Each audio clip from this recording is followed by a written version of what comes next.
എല്ലാവർക്കും സ്നേഹവന്ദനം.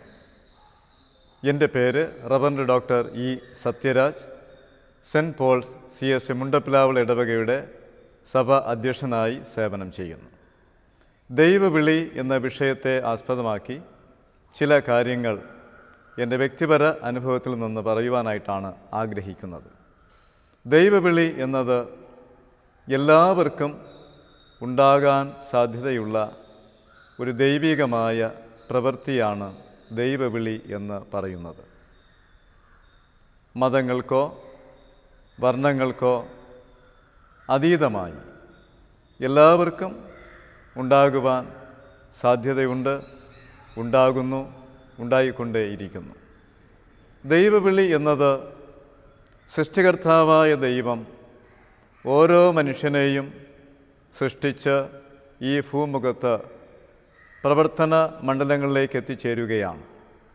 അവിടെ വിദ്യാഭ്യാസം, വളർച്ച, ജീവിത സാഹചര്യം എല്ലാം ദൈവത്തിൻ്റെ നിയന്ത്രണത്തിലാണ് എന്നതാണ് വിശ്വാസ സംബന്ധമായി നാം കാണുന്ന പ്രത്യേകമായ ഒരു കാര്യം.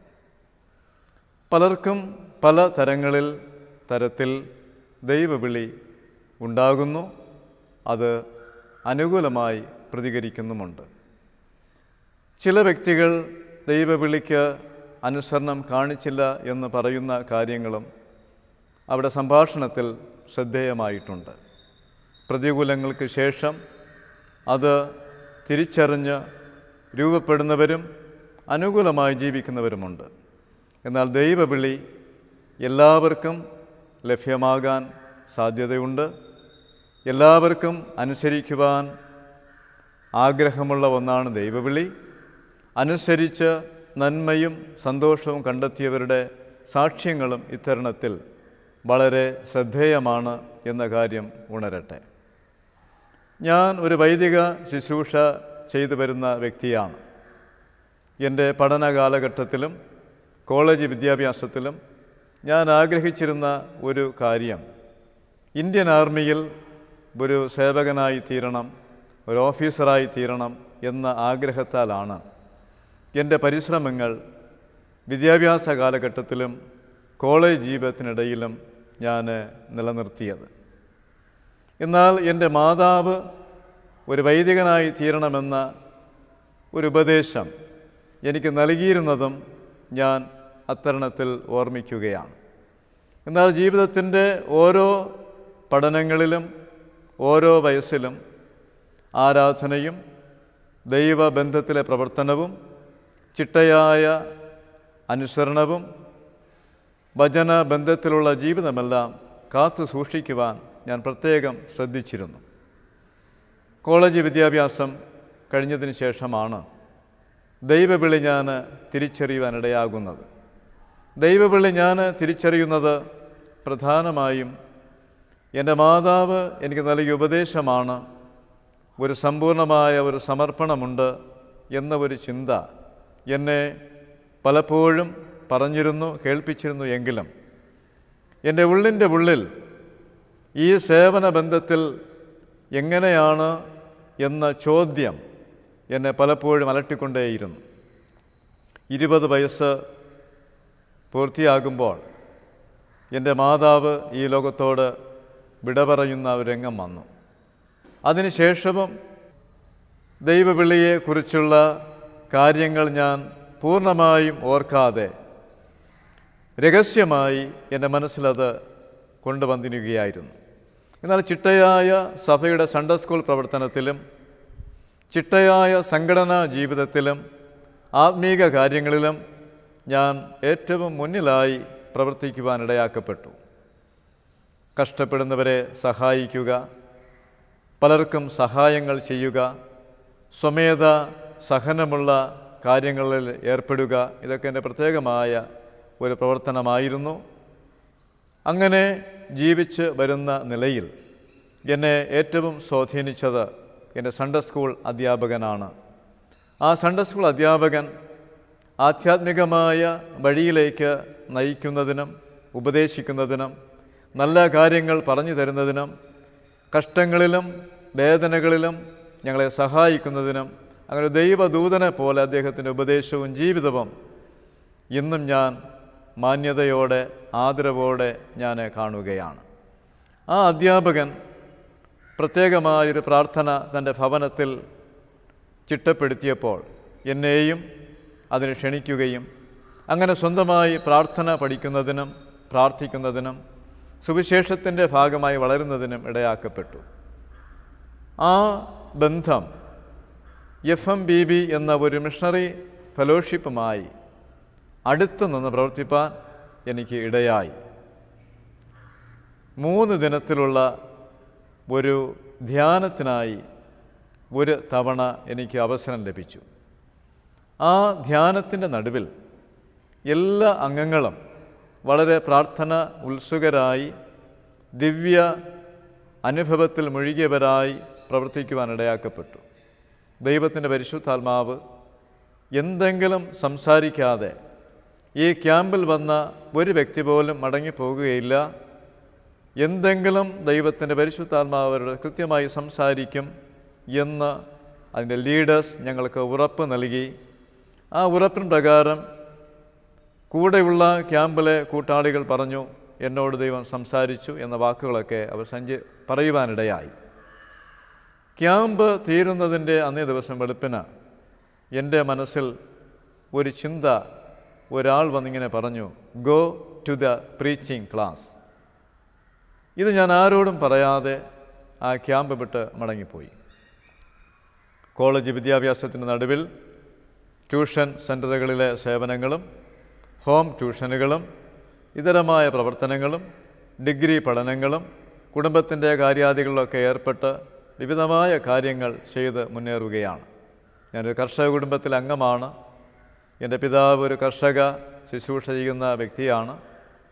എൻ്റെ സഹോദരങ്ങൾ എല്ലാവരും എൻ്റെ ഇളയ വ്യക്തികളാണ്. 2 അനിയന്മാരും 2 അനിയത്തിമാരും. അവരെയും സംരക്ഷിക്കേണ്ടുന്ന കാര്യങ്ങളൊക്കെ ചുമതല എനിക്കും വന്നു. ഈ അവസരത്തിൽ ഈ പരിശുദ്ധാത്മാവിൻ്റെ പ്രവർത്തനം ഒരു സന്ദേശമായി എൻ്റെ മനസ്സിൽ പറഞ്ഞതായ വാക്ക് go to the preaching class എന്നത് ഞാൻ ആരോടും പറയാതെ രഹസ്യമായി തന്നെ വീണ്ടും ഞാൻ ജീവിച്ച് പോവുകയാണ്. അങ്ങനെ ഒരു ഹോം ട്യൂഷൻ പ്രവർത്തനത്തിൽ ഒരു വൈദികൻ്റെ ഭവനത്തിൽ ചെല്ലുവാനും ആ വൈദികൻ്റെ ഭാര്യ എന്നെ കണ്ടിട്ട് പറഞ്ഞു, നിങ്ങൾ ഒരു സുവിശേഷ പ്രവർത്തകനാകുവാനുള്ള യോഗ്യതകളുണ്ട്, അത് മടിക്കരുത്, അത് ചെയ്യണം എന്ന്. അങ്ങനെ ആ വൈദികൻ്റെ ഭാര്യ എന്നോട് സ്നേഹത്താൽ ഉപദേശിക്കുകയും ആ വൈദികൻ അതിനുവേണ്ടി എനിക്ക് ചില നിർദ്ദേശങ്ങൾ നൽകുകയും അത്തരത്തിൽ 1994 മെയ് മാസം 1-ാം തീയതി ദക്ഷിണ കേരള മഹായിടവകയുടെ ഒരു ഉപദേശിയായി സേവനത്തിന് വിളിക്കപ്പെടുവാനും 3 വർഷക്കാലം ആ സേവനം പൂർത്തിയാക്കുവാനും അനുബന്ധമായി 4 വർഷം വൈദിക ശുശ്രൂഷയുടെ അടിസ്ഥാന ഡിഗ്രി BD കരസ്ഥമാക്കുവാനും അതിനുശേഷം നിരവധി ഇടവകളിൽ സേവ ചെയ്യുവാനും ഉന്നത പഠനം 6 വർഷം കൊണ്ട് നിറവേറ്റുവാനൊക്കെ ദൈവം സഹായിച്ചു. ദൈവവിളി ശ്രേഷ്ഠമാണ്. അത് ഒഴിഞ്ഞു മാറുവാൻ കഴിയാത്ത ഒരു നിർബന്ധമായി, പ്രേരണയായി ഒരു വ്യക്തി ജീവിതത്തിലല്ല കലാശിക്കും എന്നത് എൻ്റെ ജീവിത അനുഭവമാണ്. ഈ വൈദിക ശുശ്രൂഷയിൽ ഞാൻ ഇന്ന് തികഞ്ഞ സംതൃപ്തനാണ്. ഞാൻ തിരഞ്ഞെടുത്ത ഈ സേവന രംഗം ഒരു നിർബന്ധം ദൈവത്തിൻ്റെ ആത്മാവ് എന്നിൽ നൽകി എന്നതും എൻ്റെ മാതാവിൻ്റെ സ്നേഹമേറിയ ഉപദേശം അനുസരിക്കുവാൻ കഴിഞ്ഞു എന്നതും വളരെ ശ്രേഷ്ഠമായി ഞാൻ ഇത്തരണത്തിൽ കാണുകയാണ്. അതുകൊണ്ട് വൈദിക ശുശ്രൂഷ എൻ്റെ ജീവിതത്തിൽ ഒരു ഭാഗ്യമായി, ദൈവം ഏൽപ്പിച്ച ഒരു സ്നേഹദൗത്യമായി ഞാൻ ഇന്നും ഇത് കാണുന്നു, മനസ്സിലാക്കുന്നു. വൈദിക ശുശ്രൂഷ വെല്ലുവിളികൾ നിറഞ്ഞത് എങ്കിലും ഇത് ഒരു ആശ്വാസത്തിൻ്റെ പ്രവൃത്തിയാണ്. ഈ ശുശ്രൂഷ ഒരു സ്നേഹത്തിൻ്റെ പ്രവൃത്തിയാണ്. ഈ ശുശ്രൂഷ ഒരു സൗഖ്യത്തിൻ്റെ പ്രവൃത്തിയാണ്. നാനാ മതസ്ഥരായ സഹോദരങ്ങൾ, കുടുംബങ്ങൾ, വ്യക്തികൾ വളരെ ആദരവോടെ ഈ സ്നേഹ സേവനത്തെ അംഗീകരിക്കുന്നു, സ്വീകരിക്കുന്നു, മാനിക്കുന്നു എന്നത് എൻ്റെ വ്യക്തിപരമായ ജീവിതാനുഭവത്തിൽ എനിക്ക് ലഭിച്ചിരിക്കുന്ന യാഥാർത്ഥ്യങ്ങളാണ്. അതുകൊണ്ട് ദൈവവിളി യാഥാർത്ഥ്യമാണ്, അത് സംഭവിക്കുന്നതാണ്.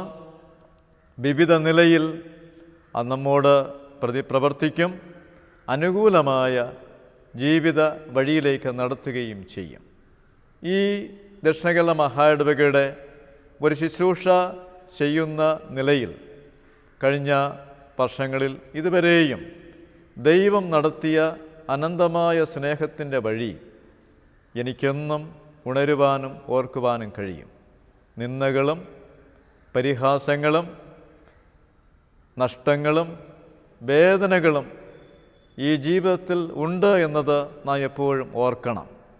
എന്നാൽ എല്ലാ പ്രതിസന്ധികളുടെ നടുവിലും ദൈവം അനുകൂലമായി നമ്മെ വിജയപാതയിലേക്ക് എത്തിക്കും എന്നതിൽ സംശയങ്ങളില്ല. യുവജനങ്ങളുടെ ഇടയിലാണ് എനിക്ക് വളരെ കാര്യക്ഷമമായ പ്രവർത്തനങ്ങൾ ചെയ്യുവാൻ കഴിഞ്ഞത്.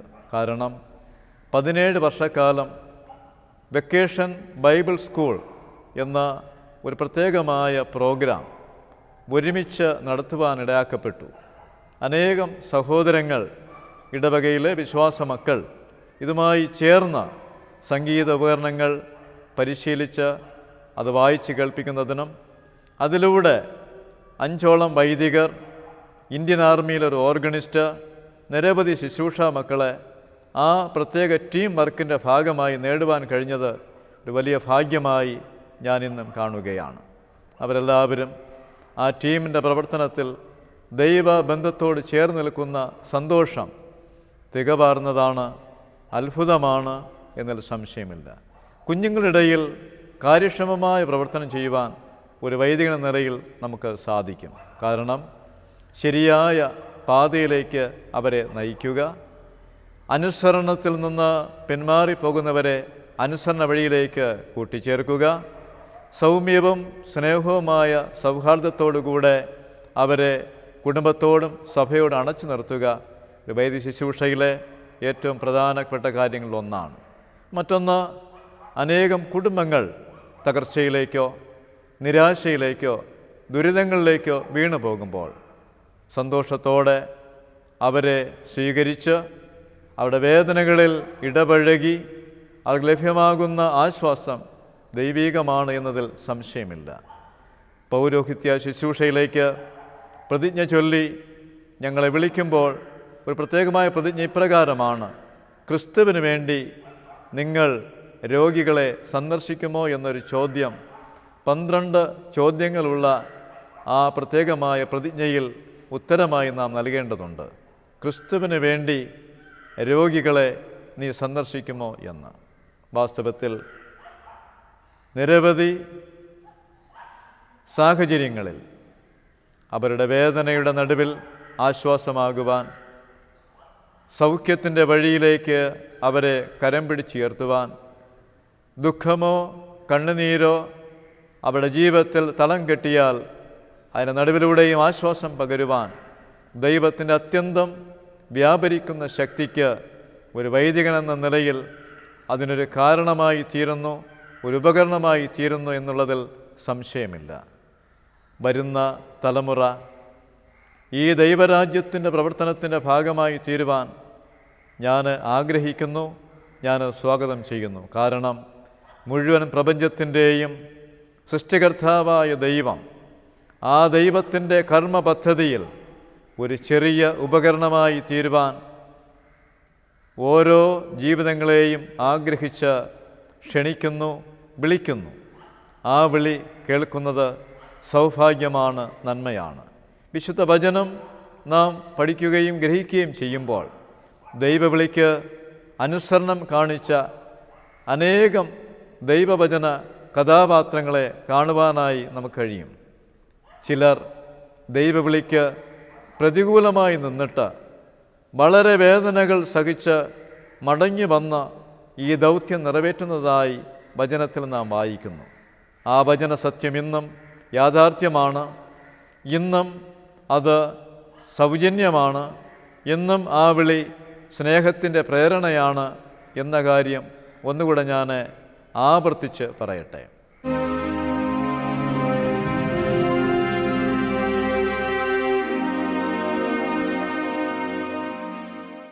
ദൈവവിളി ആർക്കാണ് എന്നൊരു ചോദ്യം എപ്പോഴും പ്രസക്തമാണ്. എൻ്റെ ചിന്തയിൽ ദൈവവിളി എന്നത് ദൈവത്തിൻ്റെ പ്രവർത്തനങ്ങളിൽ സഹായത്തിന് ആവശ്യമെന്ന് കാണുന്ന വ്യക്തിജീവിതങ്ങളെ ദൈവം വിളിക്കുന്നു എന്നുള്ളതാണ്. ഒരു വൈദികൻ എന്ന നിലയിൽ ചെയ്യുന്ന സേവനം മാത്രം ദൈവവിളിയുടേത് എന്ന് ഞാൻ പൂർണ്ണമായും വിശ്വസിക്കുന്നില്ല. ഏത് സേവനരംഗവും ആത്മാർത്ഥതയോടുകൂടെ നമ്മുടെ സഹജീവികൾക്ക് ആശ്വാസമായി, ആനന്ദമായി, ഒരനുഭവമായി തീർക്കുവാൻ കഴിഞ്ഞാൽ ആ വ്യക്തി പറയും, ആ മനുഷ്യനിലൂടെ ദൈവം എന്നെ സഹായിച്ചു എന്ന്.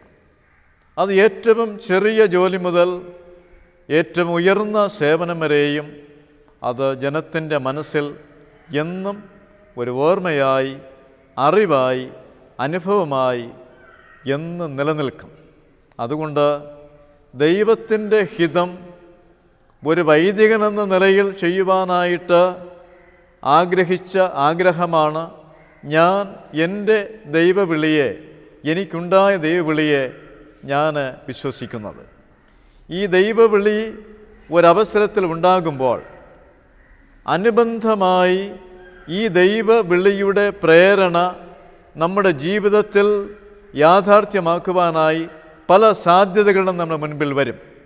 ഉദാഹരണം, എൻ്റെ അമ്മ എന്നെ ഒരു വൈദികനായി തീർക്കുവാൻ ആഗ്രഹിച്ചു, പ്രാർത്ഥിച്ചു, എന്നെ സമർപ്പിച്ചു. എന്നാൽ അമ്മയുടെ മരണം കഴിഞ്ഞതിന് ശേഷമാണ് ഞാൻ ഈ സേവനത്തിലേക്ക് വരിക.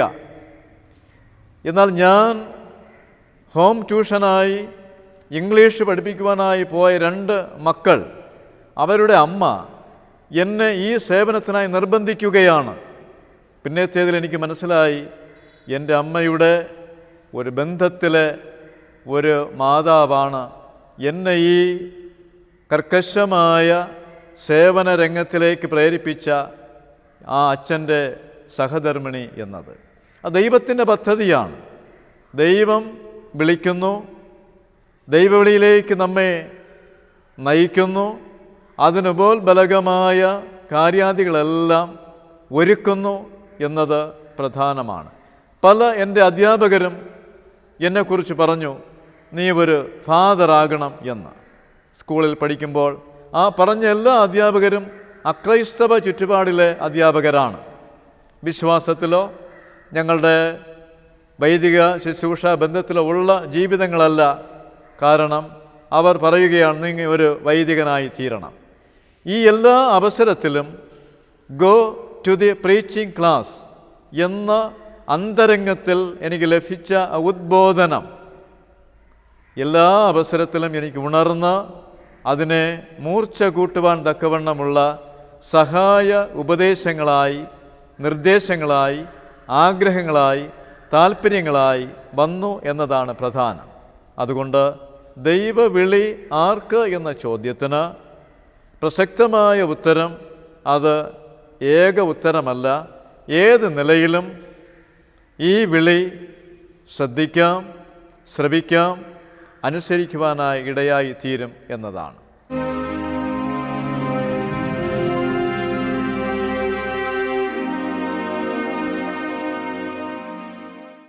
ദൈവവിളി സംഭവ്യമായി തീരുന്നത് എപ്രകാരമാണ് എന്നൊരു ചോദ്യം എന്നും പ്രസക്തമാണ്.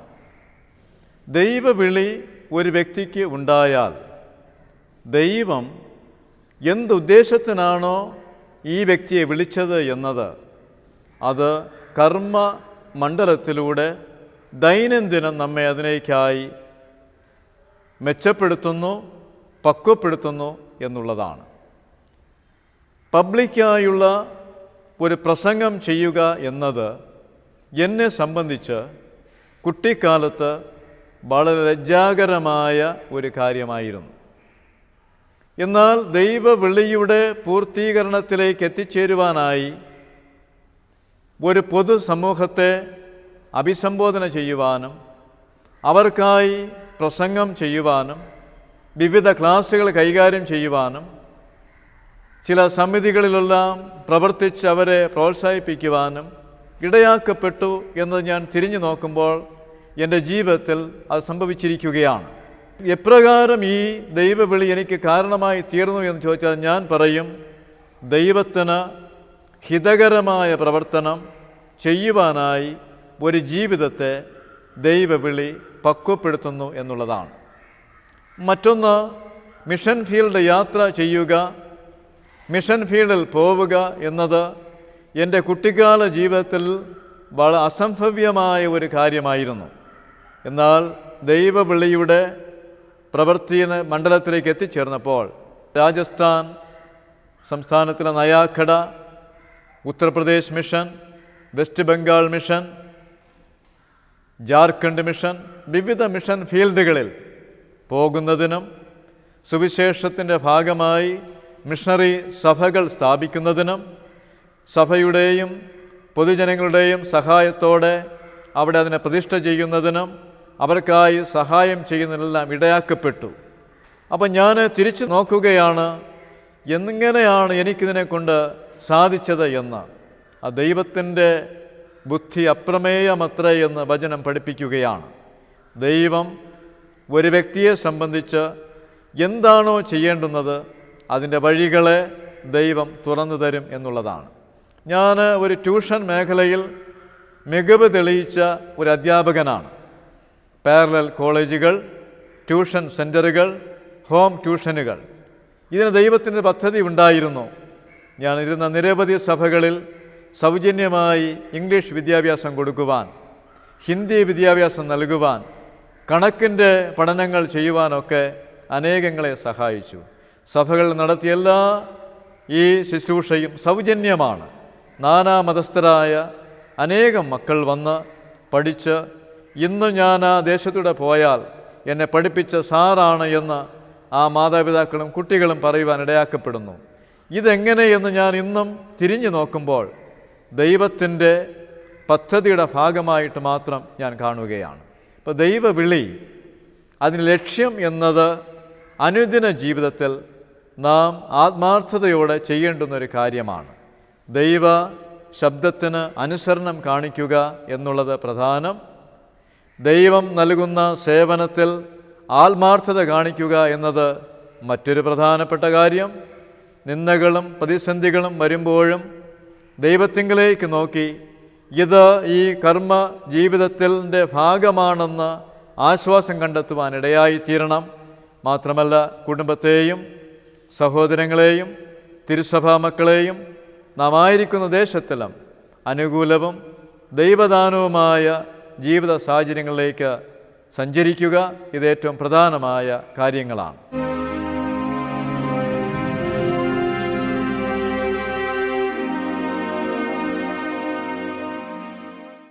ദൈവവിളിയുടെ ഭാഗമായി ഞാൻ തന്നെ ചിന്തിക്കാത്ത നിലയിൽ ചില പ്രതിഫലനങ്ങൾ ഉണ്ടായത് ഞാൻ സന്തോഷത്തോടെ ഓർക്കുകയാണ്. ഒരു രക്ഷകർത്താവ് തൻ്റെ മകനുമായി ഞാൻ വസിക്കുന്ന മിഷൻ ഭവനത്തിൽ വന്നു. ഞാൻ അന്വേഷിച്ചു, എന്തിനാണ് ഈ പിതാവും മകനും എൻ്റെ അടുത്ത് വന്നത്. കഴിഞ്ഞ വർഷങ്ങളിൽ സേവ ചെയ്ത ഒരു ഇടവകയിലെ ഒരു പിതാവും മകനുമാണ് എൻ്റെ അരികിൽ വന്നത്. ആ ദിവസം ഞാൻ എൻ്റെ ഇടവകയിൽ ഒരു ചെറിയ ആരാധനാ മധ്യേ ആ മകന് ഭാഗ്യങ്ങളെല്ലാം കൊടുത്ത് തിരികെ മിഷൻ വീട്ടിൽ വന്ന് സ്നേഹത്താൽ ഞങ്ങൾ ഒരുമിച്ച് സംഭാഷിക്കുമ്പോൾ ആ പിതാവ് പറഞ്ഞു, എൻ്റെ മകന് അച്ഛനോടെന്തോ കാര്യം പറയാനുണ്ട്, അങ്ങനെയാണ് ഞാൻ വന്നത് എന്ന്. ഞാൻ ആ സഹോദരനോട് ചോദിച്ചു, എന്താണ് നിനക്ക് പറയാനായിട്ടുള്ള കാര്യം? ആ മകൻ പറഞ്ഞു, അച്ഛാ, ഞാൻ ഡിഗ്രി പാസ്സായി, എനിക്ക് ദൈവത്തിൻ്റെ സേവ ചെയ്യണം, ഒരു വൈദികനായി തീരണം. ഞാൻ എന്നെ തന്നെ വിശ്വസിക്കുവാൻ കഴിയാത്ത നിലയിൽ ഞാൻ ആ മകനോട് പറഞ്ഞു, മിഷൻ ഫീൽഡിൽ സേവനത്തിനാണ് ആദ്യമായി വിളിക്കപ്പെടുന്നത്, അതിന് നീ തയ്യാറാണോ? ആ മകൻ പറഞ്ഞു, എവിടെ എന്നെ അയച്ചാലും ഞാൻ പോകാൻ തയ്യാറാണ്. ഇത് 5 വൈദിക സുഹൃത്തുക്കൾ എൻ്റെ ശുശ്രൂഷാ കാലഘട്ട ബന്ധത്തിൽ എന്നോട് കൂറും സ്നേഹവും കാണിച്ച് ഈ സ്നേഹ ശുശ്രൂഷയിൽ ചേർന്നതിലെ ഒരു വ്യക്തിയുടെ കാര്യമാണ്. മാതൃകയോടെ നല്ല മകനായി അവൻ ശുശ്രൂഷ ചെയ്തു വരുന്നു എന്നത് ശ്രദ്ധേയമാണ്. ദൈവവിളിയിൽ നാം ചെയ്യുന്ന സേവനം എന്ത് എന്ന് പൂർണ്ണമായും നമുക്ക് തിട്ടപ്പെടുത്തുവാനോ നമുക്കതിനെ കണക്കാക്കുവാനോ കഴിയുകയില്ല. ദൈവത്തിൻ്റെ പരിശുദ്ധാത്മാവ് സഭയിലൂടെ എന്താണോ പ്രവർത്തിക്കുന്നത്, അത് വൈദിക ശുശ്രൂഷ ഒരു ഉപകരണമായി മാത്രം ദൈവം കണ്ട് ആ വലിയ ദൈവരാജ്യത്തിൻ്റെ സേവനത്തിൽ പ്രതിപ്രവർത്തിച്ചു കൊണ്ട് നിൽക്കുന്ന ഒരു സ്നേഹസേവനമാണ് ദൈവിക ശുശ്രൂഷ, ദൈവവിളി എന്ന് ഞാൻ ഇത്തരണത്തിൽ ഉറപ്പിച്ചു പറയുകയാണ്. ദൈവം കാലാകാലങ്ങളിൽ വിളിക്കുന്നു. ദൈവവിളി ക്രിസ്ത്യാനിക്ക് മാത്രമല്ല, ഹിന്ദുവിന് മാത്രമല്ല, മുസൽമാന് മാത്രമല്ല, അല്ലെങ്കിൽ ഒരു വിശ്വാസവുമില്ല എന്ന് പറയുന്ന നിരീശ്വരവാദികൾക്ക് മാത്രമല്ല, എല്ലാവരുടെ മേലും ദൈവത്തിൻ്റെ വിളി ഒരു പ്രേരണയാണ്. അത് വിളിക്കുവാൻ സാധ്യതയുണ്ട്. ആ വിളി കേട്ട് അനുസരണം കാണിക്കണം. ആ വിളി കേട്ടാരും അടങ്ങിയിരിക്കുവാനോ മടങ്ങിപ്പോകുവാനോ ഇടയാകരുത്. ദൈവവചന ഭാഗമായി ഒരു വചന കഥാപാത്രമുണ്ട്. യോന എന്ന പ്രവാചകനാണ്. ദൈവം വിളിച്ചു, ദൗത്യത്തിനായി ഒരു സ്ഥലത്തേക്ക് പോകുവാനായിട്ട് നിർദ്ദേശിച്ചു. യോന അതിന് വിമുഖത കാട്ടി എതിർവശത്തേക്ക് യാത്ര ചെയ്തു. യോനായുടെ പ്രവചനം പറയുന്നത് ഒരു വലിയ മത്സ്യം ആ മനുഷ്യനെ വിഴുങ്ങി. ദൈവം ഏത് സ്ഥാനത്ത് പോകുവാൻ പറഞ്ഞോ ആ സ്ഥാനത്ത് കൊണ്ട് ഛർദ്ദിക്കുന്നതായിട്ട് യോന പ്രവാചകൻ്റെ പുസ്തകത്തിൽ യോനയുടെ അനുഭവത്തെ വചനത്തിൽ നാം പ്രകാശിപ്പിക്കുകയാണ്. അതൊരു പാഠമാണ്, അനുഭവമാണ്. ദൈവവിളി ശ്രേഷ്ഠമാണ്. അത് ശ്രദ്ധിക്കാം, അത് ശ്രവിക്കാം. എങ്ങനെ ദൈവവിളി ശ്രദ്ധിക്കുവാനിടയായിത്തീരും? അനുസരണമുള്ള ജീവിതം, മാതൃകയുള്ള ജീവിതം, നന്മയും സത്യവും മാത്രമുള്ള ജീവിത സാഹചര്യം എന്നിവയിൽ നാം ഉറച്ചു നിൽക്കണം. തിന്മകളിലേക്ക്, പാപങ്ങളിലേക്ക്, അസത്യത്തിലേക്ക് പോകുന്നത് ദൈവവിളി കേൾക്കുന്നതിന് തടസ്സമായ ജീവിതങ്ങളാണ്. അതുകൊണ്ട് അനുസരണവും അച്ചടക്കവും മാതൃകയും ദൈവം നൽകിയ കൽപ്പനകൾ അനുസരിച്ചും വിജയജീവിതം നയിക്കുവാൻ നമുക്കിടയാകട്ടെ. അതിന് നിങ്ങൾക്ക് എല്ലാവിധ ആശംസകളും ഭാവുകങ്ങളും നേർന്നുകൊണ്ട് ദൈവവിളി എന്ന വിഷയത്തെ സംബന്ധിച്ച് ഞാനിവിടെ ചുരുക്കുകയാണ്. ദൈവത്തിൻ്റെ അനുഗ്രഹം എല്ലാവർക്കും ഉണ്ടാകട്ടെ എന്ന് പ്രാർത്ഥിക്കുന്നു, ആശിക്കുന്നു.